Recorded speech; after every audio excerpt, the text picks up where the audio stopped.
Hello, sleepy tech explorers.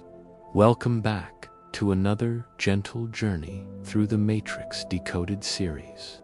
I'm here with you tonight, ready to drift through one of cinema's most mesmerizing innovations. Tonight, we're exploring the physics of bullet time, how a single moment stretched across space and time changed not just movies, but the very technology that shapes our world.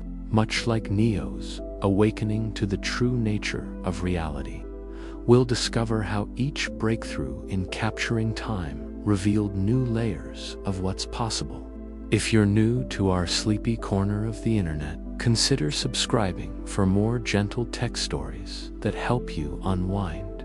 We're building a community of curious minds who love to learn as they drift toward sleep. Close your eyes if you'd like. Let your breathing slow.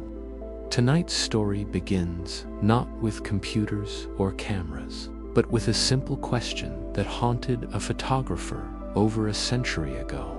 A question that would eventually enable the Wachowskis to show us Neo bending backward as bullets streaked past him in impossible slow motion.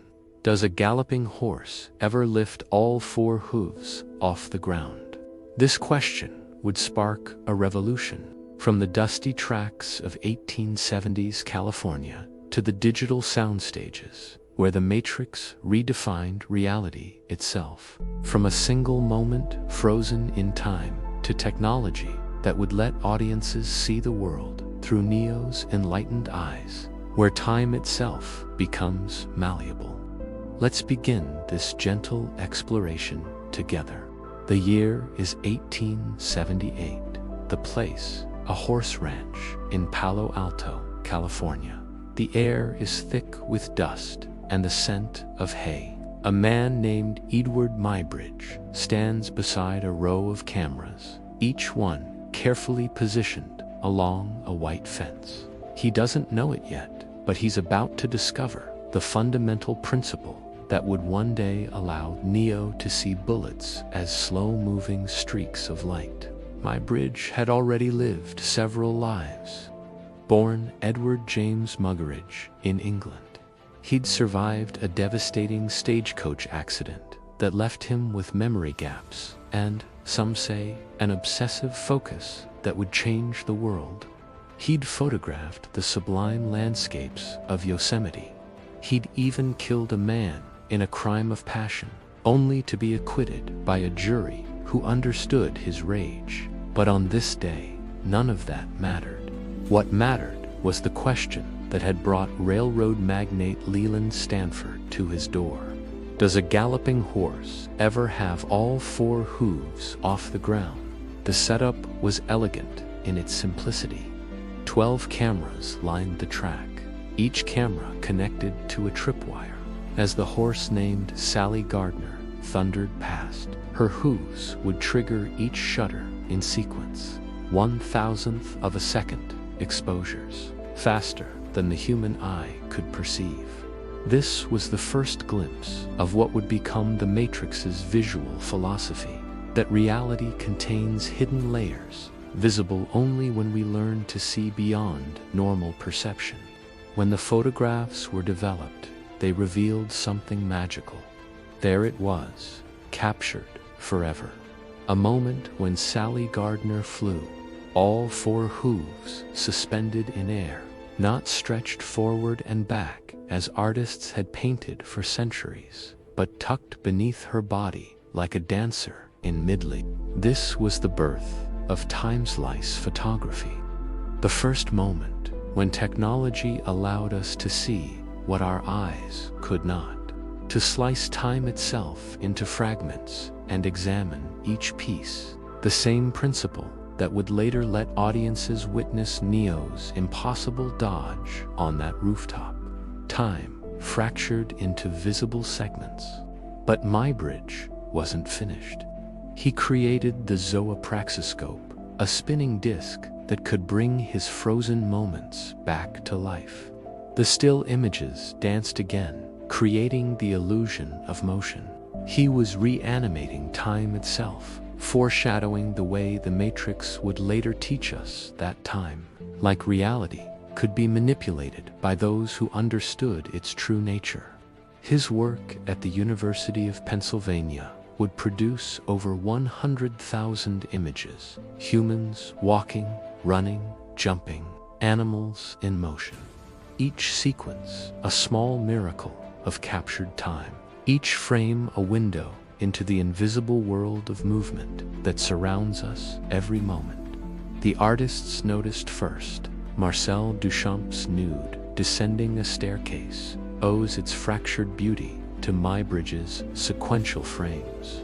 The Cubists saw in his work a new way to represent reality, not as a single moment, but as time itself made visible. This artistic revolution would echo decades later in the Matrix's visual language, where multiple perspectives and fractured time became tools for revealing deeper truths. What Muybridge had discovered was profound. Time wasn't smooth and continuous as we experience it. It could be broken apart, examined, and reconstructed. He had found the pixels of reality itself. This revelation would become central to the Matrix's philosophy, that what we perceive as solid reality is actually composed of discrete, manipulable elements. This discovery would echo through the decades, through the invention of cinema, through the development of high-speed photography, through the digital revolution, and eventually through a technique that would make a young man named Neo dodge bullets in slow motion while the camera danced around him, revealing the mathematical beauty hidden within a single moment. But that story begins with another question, asked more than a century later. What if we could move the camera through frozen time? The 1990s arrived like a digital dawn. Computer screens glowed in darkened offices where artists and programmers worked side by side, creating impossible worlds, pixel by pixel. They were building the foundation for what would become the Matrix's seamless blend of practical and digital reality. The revolution had been building quietly. In 1989, James Cameron's The Abyss showed audiences a creature made entirely of water, its surface rippling with digital perfection. But it was just a glimpse of what was coming. The technology was learning to simulate reality so convincingly that soon, like the inhabitants of the Matrix, audiences wouldn't be able to tell what was real and what was digital. Then came 1991, and everything changed. In Terminator 2, audiences watched in wonder as the T-1000 emerged from a checkered floor, its liquid metal body reflecting the world around it. This wasn't just special effects. This was the birth of a new reality. Industrial light and magic had created the first fully digital humanoid character, and it was beautiful. The T-1000's ability to reshape itself at will would later inspire the Matrix's concept of reality as something fluid and programmable. The secret wasn't just in the computers, though they were growing more powerful each year. The secret was in the marriage of practical and digital. The T-1000 was part puppet, part makeup, part computer graphics, each technique supporting the others, creating something that felt absolutely real. This hybrid approach would become essential to the Matrix's visual strategy, where wirework, practical sets, and digital effects combined to create impossible physics. 2 years later, Steven Spielberg opened the gates to Jurassic Park. Children and adults alike gasped as a brachiosaurus lifted its massive head, water streaming from its mouth. These weren't stop-motion models or men in rubber suits. These were living, breathing creatures brought to life through mathematics and artistry. The dinosaurs proved that digital beings could have weight, presence, and believable physics lessons that would prove crucial when creating the Matrix's digital agents. The dinosaurs in Jurassic Park existed for only about 5 minutes of screen time. But those 5 minutes changed everything. Suddenly, any creature that could be imagined could be brought to life. The only limits were creativity and computing power. This breakthrough opened the door to the Matrix's ambitious vision: entire digital worlds populated by thinking, feeling beings. The artists working on these early digital effects were pioneers in the truest sense. They were inventing the tools as they used them, writing software to simulate skin and muscle, creating algorithms to make digital water behave like real water, teaching computers to understand light and shadow, reflection and refraction. Each innovation brought them closer to the photorealistic digital environments that would make the Matrix itself believable. Each breakthrough built on the last. Forrest Gump showed how digital compositing could insert characters into historical footage. Tom Hanks shook hands with presidents who had died decades before the film was made. Reality and fiction blended seamlessly. This technique of seamlessly integrating digital elements with real footage would become crucial to the Matrix's ability to make impossible physics look completely natural. Toy Story proved that entire worlds could exist inside computers. Every surface, every shadow, every reflection calculated by machines. The toys felt real because the artists understood that reality isn't just about how things look. It's about how they move, how light plays across their surfaces, how they exist in space. These lessons in creating believable digital physics would directly enable the Matrix's most spectacular sequences. By the late 1990s, the tools were ready. Computers could render photorealistic images. Software could track the movement of cameras and objects. Artists understood how to blend the digital and physical worlds. The stage was set for a movie that would push all these technologies to their absolute limit, while telling a story about the nature of reality itself. All that was needed was someone with a vision crazy enough to ask not just what if we could create anything, but what if we could control time itself? Someone who would use these digital tools to create a visual language where enlightenment looked like bullet time, where seeing the truth meant watching the world slow to a crawl. That someone was about to make a movie about a world where reality was just another computer program. And in creating that fictional world, they would develop a technique that would influence real technology for decades to come. The Matrix was calling.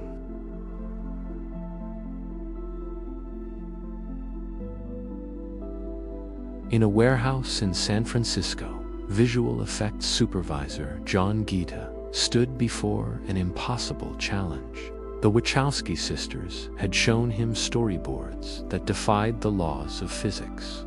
A man in a black coat, bending backward as bullets streaked past him in slow motion, the camera spinning around him in a perfect arc, revealing every angle of this frozen moment.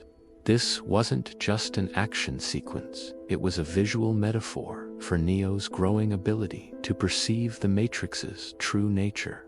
"We want to move the camera through stopped time," they told him. "We want to show what it looks like when someone begins to see beyond the illusion."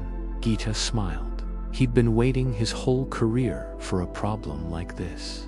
The solution, when it came, was elegantly simple in concept, breathtakingly complex in execution.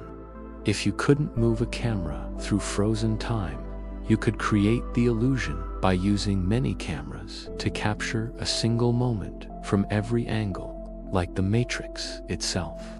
Bullet time would be built from discrete elements, individual photographs that combine to create a seamless illusion of impossible motion. The team began with tests. Small rigs with a handful of cameras, then larger arrays. Eventually, they built a semicircular rig that held 120 still cameras and 2 film cameras. Each camera precisely positioned, each lens carefully calibrated. The setup resembled Muybridge's original horse photography experiment, but expanded into 3 dimensions and accelerated into the digital age. The mathematics were staggering. Every camera had to be synchronized to fire within milliseconds of each other. The spacing between cameras had to be calculated to create smooth motion when the images were played in sequence. The lighting had to be perfect from every angle simultaneously. It was like creating a moment of enlightenment that could be examined from every possible perspective, which was exactly what the Matrix needed to show Neo's awakening. But the real magic happened in post-production.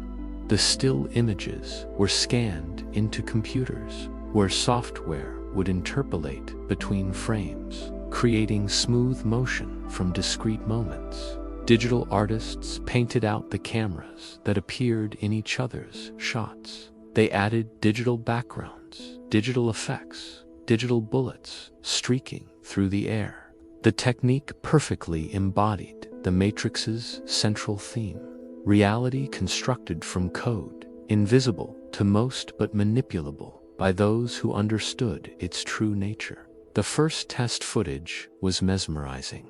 Keanu Reeves, suspended on wires, bending backward in an impossible arc.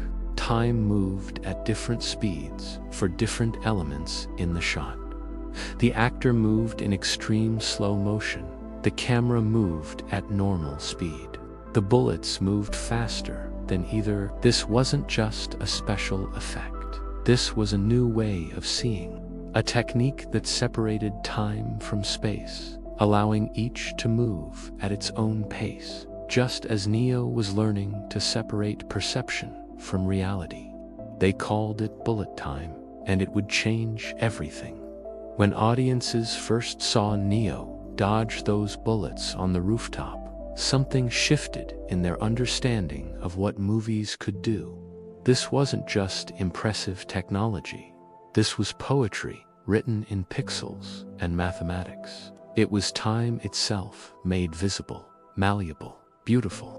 The technique became the Matrix's signature visual language, a way of showing that enlightenment looks like the ability to see and manipulate the flow of time itself. The technique required perfect choreography between the physical and digital worlds. Actors performed on wires, their movements extended and enhanced by the camera array.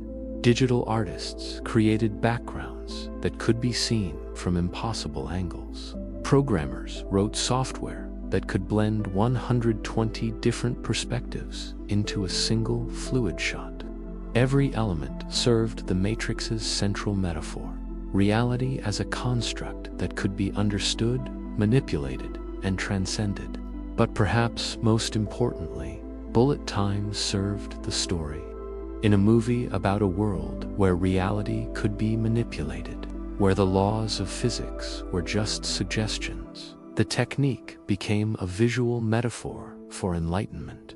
When Neo began to see the Matrix for what it truly was, time itself bent around him.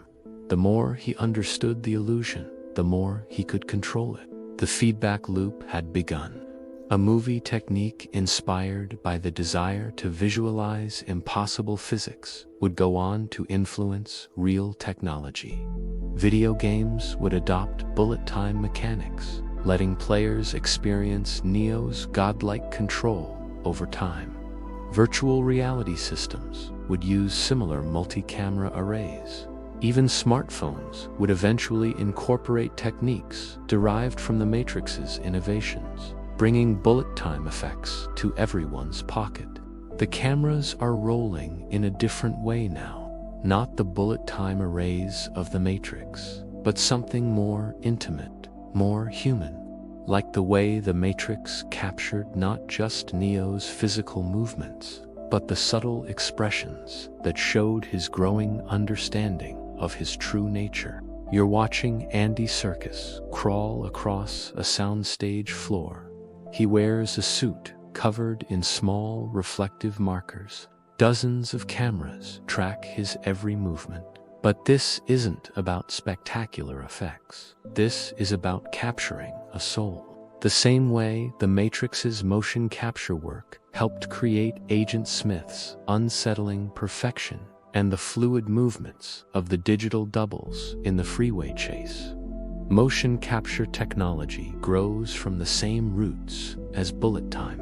The desire to freeze movement, to study it, to recreate it. But where bullet time stops time, motion capture preserves it. Every gesture, every expression, every subtle shift of weight becomes data that can bring digital characters to life. The Matrix pioneered many of these techniques, using motion capture to create the seamless integration between real actors and their digital doubles. The technology traces back to those same early experiments. Muybridge's sequential photographs, the rotoscoping techniques that Disney used to trace real actors' movements for Snow White. Each innovation building on the last, creating a bridge between human performance and digital artistry.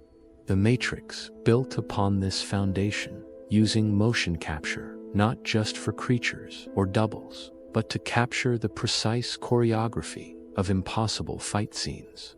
In the early days, actors wear cumbersome suits filled with sensors. They perform in sterile environments, surrounded by cameras and computers. The technology captures their movements, but struggles with the subtleties. The way light plays across a face. The tiny muscle movements that convey emotion. The Matrix's team faced these same challenges when creating digital versions of Neo, Morpheus, and Trinity for the most dangerous stunts. But the artists persist. They understand that technology alone isn't enough. The real magic happens when human creativity guides the machines. When performers like Andy Serkis bring their craft to the digital realm, teaching computers not just how bodies move, but how souls express themselves through movement. The Matrix's success came from this same understanding that digital effects must serve human emotion, not replace it. You can see the evolution in the characters themselves. Jar Jar Binks in The Phantom Menace feels mechanical, artificial. The technology captures the movements, but misses the life. But Gollum in The Two Towers breathes with real emotion. Every twitch, every glance, every whispered word carries the weight of a tortured soul. This evolution was made possible by lessons learned from the Matrix's groundbreaking work in blending human performance with digital enhancement. The breakthrough comes when filmmakers realize that motion capture isn't about replacing human performance. It's about amplifying it. The technology becomes invisible, allowing actors to inhabit impossible bodies while retaining their essential humanity. The Matrix understood this from the beginning, using digital doubles not to replace the actors, but to let them perform stunts that would have been impossible or deadly in the real world. James Cameron pushes the boundaries further with Avatar. His virtual camera system lets him direct scenes in real time, watching digital characters perform in digital worlds as if they were physically present. The line between real and virtual dissolves completely. This technology builds directly on innovations pioneered by the Matrix, where the boundary between practical and digital effects became beautifully, invisibly blurred. The actors wear lighter suits now. The cameras track not just their bodies, but their faces, capturing every micro-expression. The technology has learned to see what makes us human. The slight asymmetry of a smile, the way eyes crinkle with genuine laughter, the 1,000 tiny details that separate life from mere animation. These advances trace back to the Matrix's insistence that digital effects must capture not just movement, but the subtle expressions that reveal character and emotion. This is where the feedback loop becomes most beautiful. Movies drive the development of motion capture technology, but that technology flows back into other fields. Medical researchers use it to study movement disorders. Sports scientists analyze athletic performance. Therapists help patients recover from injuries. The Matrix's innovations in capturing and analyzing human movement now help real people in the real world. The techniques developed to make Gollum crawl across Middle-earth now help stroke patients relearn how to walk. The cameras that captured the Na'vi of Pandora now track the movements of children with autism, helping doctors understand how they experience the world. The motion capture systems that enabled the Matrix's impossible fight choreography now help athletes perfect their technique and help patients recover from injury. Technology serves humanity, and humanity, in turn, guides technology toward ever greater understanding of what it means to be alive, to move, to express ourselves through the poetry of motion. The Matrix showed us that the most advanced technology is meaningless unless it serves human stories, human emotions, human dreams of transcendence. The story circles back on itself now, like light bending through a prism, like Neo's journey from ignorance to enlightenment and back to the world he must save. You're sitting in a darkened theater. On the screen, Tony Stark waves his hands through holographic displays, manipulating data with gestures that seem as natural as breathing. The audience watches in wonder, not knowing that engineers around the world are taking notes, sketching designs, dreaming of making this fiction real, just as they did when they first saw Neo stop bullets with a gesture, or Morpheus training him in a digital dojo that existed only in code. This is how the loop works. Movies imagine impossible technologies. Engineers see these visions and think, what if we could actually build that? They begin experimenting, prototyping, pushing the boundaries of what's possible. And when they succeed, their innovations inspire new stories, new movies, new impossibilities to chase. The Matrix didn't just entertain it, provided a blueprint for technologies that seemed like pure fantasy, but are now becoming reality. The tablet computers in 2001, A Space Odyssey, appeared decades before the iPad. But when Steve Jobs finally creates that device, it looks remarkably similar to Kubrick's vision. The communicators in Star Trek inspire the flip phone. The voice assistants in countless sci-fi films lead to Siri and Alexa, and the Matrix's vision of virtual reality, brain-computer interfaces, and simulated worlds now drives billions of dollars in research and development. Each innovation creates ripples that spread far beyond entertainment. The bullet time techniques developed for the Matrix influence video game design. Players can now slow time in digital worlds, experiencing the same godlike control over physics that Neo discovered in the Matrix. Games like Max Payne and FIAR built entire mechanics around this concept, letting players feel like action heroes, bending time to their will. Virtual reality systems use arrays of cameras similar to those bullet time rigs, tracking users' movements in three-dimensional space. The same mathematics that created those impossible camera moves now help people walk through digital worlds that feel completely real. The Matrix's vision of plugging into alternate realities is becoming literal truth through VR headsets and haptic feedback systems. The motion capture technology that brought Gollum to life now powers virtual meetings where your avatar mirrors your expressions in real time. The facial tracking systems developed for Avatar help create deepfake videos and digital doubles. The same tools that create movie magic now raise questions about truth and reality in our digital age, questions that the Matrix explored decades before they became urgent. Social issues. Brain-computer interfaces, once pure science fiction, now help paralyzed patients control computers with their thoughts. The Matrix's central premise, direct neural connection to digital worlds, is being researched in labs around the world. Elon Musk's Neuralink and similar projects aim to create the kind of seamless brain-computer connection that the movie imagined. But perhaps the most beautiful part of this loop is how it democratizes wonder. The techniques that once required million-dollar budgets and teams of specialists now live in our phones. Every smartphone camera can capture slow-motion video. Apps can create bullet time effects with a simple swipe.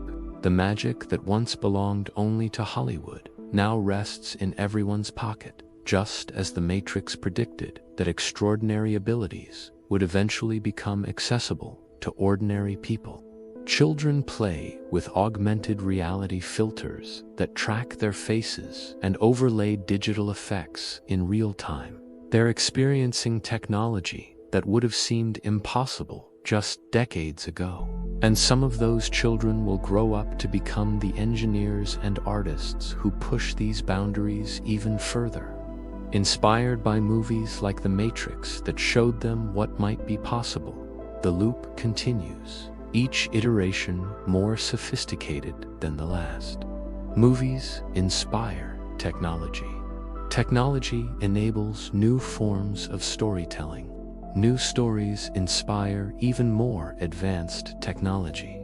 The cycle accelerates, driven by human curiosity and the endless desire to make the impossible possible. The Matrix sits at the center of this loop, a movie that didn't just predict the future, but actively helped create it.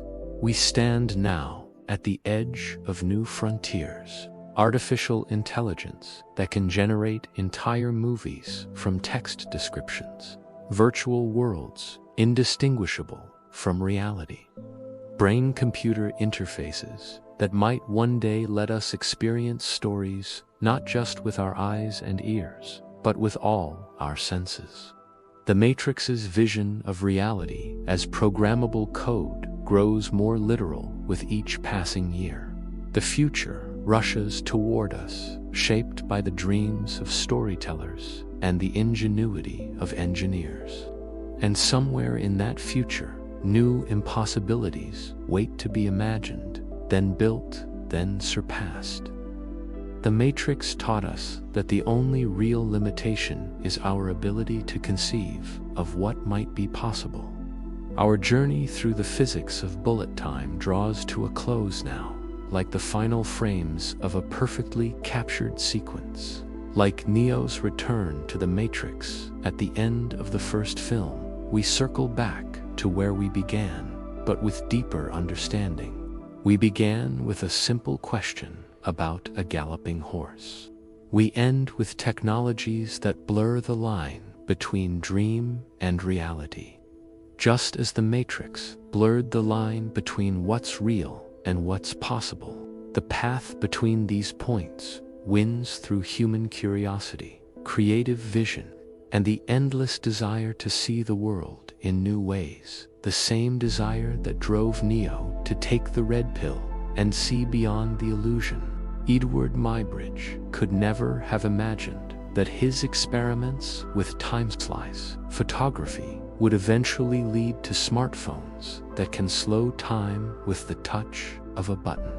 The Wachowski sisters couldn't have predicted that their bullet time technique would influence everything from video games to virtual reality systems to the very real research into brain-computer interfaces that might one day make their fictional matrix a literal possibility.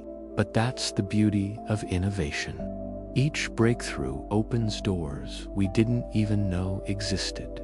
Each solved problem reveals new questions to explore. Each impossible dream becomes tomorrow's everyday reality. The Matrix showed us that the most important breakthroughs come not from accepting limitations, but from questioning the very nature of what we think is possible. The feedback loop continues, even now, as you listen to these words. Perhaps something in this story will spark an idea in your mind. Maybe you'll dream tonight of new ways to capture time, to bend reality, to tell stories that haven't been told yet, like Neo awakening to his power within the Matrix. You might discover that you too have the ability to reshape the world through imagination and determination. The future waits for your contribution to this endless conversation between imagination and possibility. The Matrix taught us that reality is far more malleable than we ever dared believe. As you drift toward sleep, carry with you the wonder of those first frozen moments in time. The magic of seeing the invisible made visible. The poetry of mathematics and the mathematics of poetry working together to expand the boundaries of human experience. Remember that every impossible thing you've seen, from Neo dodging bullets to the smartphone in your pocket, began as someone's wild dream. Sweet dreams, fellow travelers. May your rest be filled with visions of impossible things becoming beautifully, inevitably real. And may you wake tomorrow ready to help make the next impossible dream come true.